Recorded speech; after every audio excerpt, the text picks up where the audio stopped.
Bonjour. Aujourd'hui, vidéo un peu spéciale puisque comme je suis malade, je vais parler très bas comme ceci. Donc à mon avis, je vais juste devoir mettre le son du micro à fond. Et si vous avez la chance, vous pouvez même entendre mon voisin jouer de la guitare. C'est génial. J'adore. Pourquoi vous faire une vidéo alors que je suis malade? Peut-être parce que je suis maso, peut-être aussi parce que je ne vous ai pas fait de vidéo la semaine passée, donc je me suis dit que je voulais quand même vous faire une vidéo cette semaine parce que je suis pas sûre que la semaine prochaine j'aurai le temps de vous en faire une et j'avais vraiment en plus envie de vous parler de ces 3 livres. Les 3 livres dont je vais vous parler, ce sont des livres jeunesse.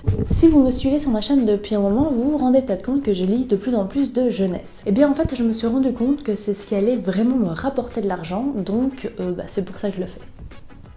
Non, ce n'est pas pour ça puisque je ne gagne toujours pas d'argent avec ma vidéo et je pense pas que je gagnerai vraiment de l'argent un jour en faisant des vidéos booktube, je le fais vraiment par plaisir. Mais c'est tout simplement puisque j'ai une âme d'enfant au fond de moi qui rayonne de bonheur et de joie.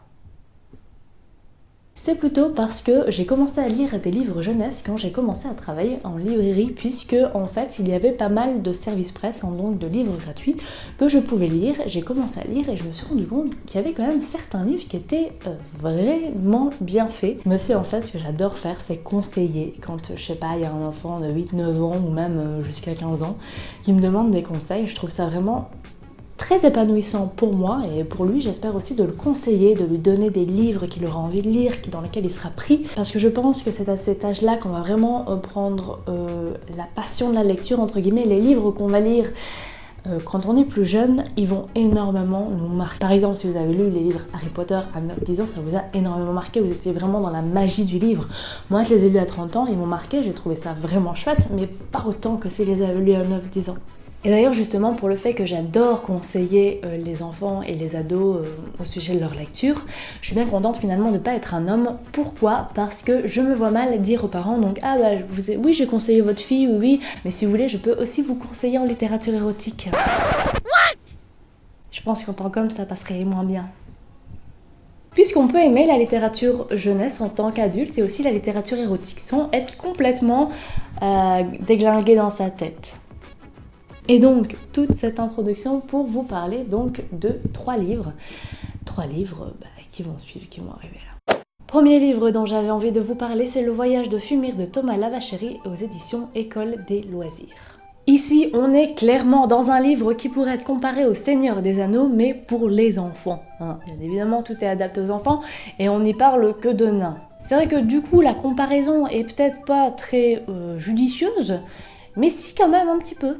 Il est aussi important de noter que cette lecture, je l'ai fait dans le cadre du Pumpkin Autumn Challenge. C'est le 2e livre, je pense, que je lis sur les 8. Et autant vous dire que je suis plutôt mal barrée. Mais je garde la foi. Dans ce livre, on va donc suivre Fulmire, qui est un nain. Il a 160 ans, et oui déjà, il n'est plus tout jeune, il sent qu'il fatigue un peu, et donc il se dit qu'il va devoir mourir. Parce que voilà, son heure est arrivée, c'est ce qu'il sent, voilà, il se sent fatigué, il se dit je dois mourir. Le problème, c'est qu'en tant que nain, il ne peut pas mourir n'importe où, puisqu'il doit aller au cimetière des nains, qui n'est pas non plus la porte à côté. Et donc, ce qu'il va devoir faire, c'est marcher sur des chemins, dans des forêts, pour pouvoir trouver ce cimetière. Oui, je reste très vague dans mes descriptions puisque le cimetière des nains est un endroit caché que personne ne doit connaître. Donc il est très important que je reste très vague, puisque personne ne doit le connaître. Le problème, ou peut-être pas, on va le voir dans l'histoire, c'est qu'il va rencontrer pas mal de personnes, qu'il va devoir aider. Comme c'est un bon nain, il les laisse en plan et se casse pour aller mourir.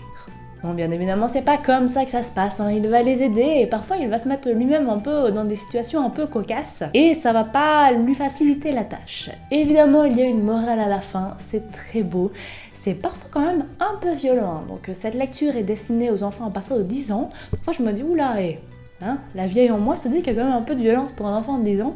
Après, je pense qu'ils ont vu d'autres choses dans leur vie. L'histoire est extrêmement touchante, ne vous étonnez pas si vous allez verser une petite larme ou en tout cas être un peu ému. Et puis évidemment, l'écriture de Thomas Lavacheri est excellente puisque cet auteur est un peu une référence en matière de littérature jeunesse et ça se comprend tout à fait dans ce livre. Évidemment, c'est la littérature jeunesse, donc il faut garder ça à l'esprit, notamment avec ce livre, mais aussi avec les livres dont je vais vous parler ensuite. Mais justement, j'avais une discussion avec ça avec une cliente, et je trouve que la littérature jeunesse qui est bien faite peut se lire vraiment par les adultes sans aucun souci, sans qu'à aucun moment ils se disent oui bon, c'est quand même un peu facile ça. Et bien là, on ne se dit pas ça en tant qu'adulte, et c'est ça qui est génial. Livre suivant dont je voulais vous parler, c'est Wicca, le manoir des sorcelages de Marianne Hill aux éditions Pulp Fiction. J'ai énormément vu passer ce livre sur les réseaux sociaux et parfois c'est pas forcément un bon signe. Parfois c'est juste le signe d'un très bon marketing de la part de la maison d'édition. Ici, le marketing est bon, c'est clair, mais le livre l'est aussi, donc ça va. Ce qu'on peut dire déjà pour ce livre, c'est qu'il est en adéquation parfaite avec octobre et surtout avec Halloween, puisque comme le titre nous l'indique, on est dans un monde de sorcellerie avec un manoir. Dans ce livre, on va suivre Avril et Octobre, un frère et une sœur adolescents qui ne sont pas tout à fait comme les autres. Tout d'abord, ils ne sont pas comme les autres puisqu'ils habitent dans un manoir, le truc le plus cool du monde que j'aurais adoré quand j'étais adolescente. Mais non, en fait, moi j'habitais juste une maison à la campagne, comme pas mal de mes camarades. Même pas une vieille maison, une maison toute neuve en plus. Mais revenons à Avril et Octobre, qui en plus d'habiter un manoir trop cool, eh bien ce sont des sorciers, et ça tombe bien puisque leur nom de famille c'est Sorcelage. Et bien évidemment, dans le livre, on arrive au moment où il y a un énorme danger et ils sont à peu près les seuls à pouvoir le combattre. Alors je sais ce que certains vont se dire, ce serait quand même pas un peu cliché tout ça, le manoir, la sorcellerie, le nom de famille Sorcelage, le nom du livre Wicca. On me la refait pas, moi j'aime pas les clichés. Alors oui, on peut pas le nier, les éléments principaux du livre sont des éléments qu'on a déjà vus dans pas mal de livres parce que c'est ce qui fonctionne en général quand on parle de sorcellerie, quand on parle de lecture d'Halloween. Mais là, je vous assure, l'autrice a vraiment ce don d'amener l'histoire, d'amener les personnages et d'amener ce petit truc en plus qui fait que à aucun moment je n'ai levé les yeux en me disant non là c'est beaucoup trop cliché. Ce qui quand même m'arrive assez souvent dans certains livres assez stéréotypés.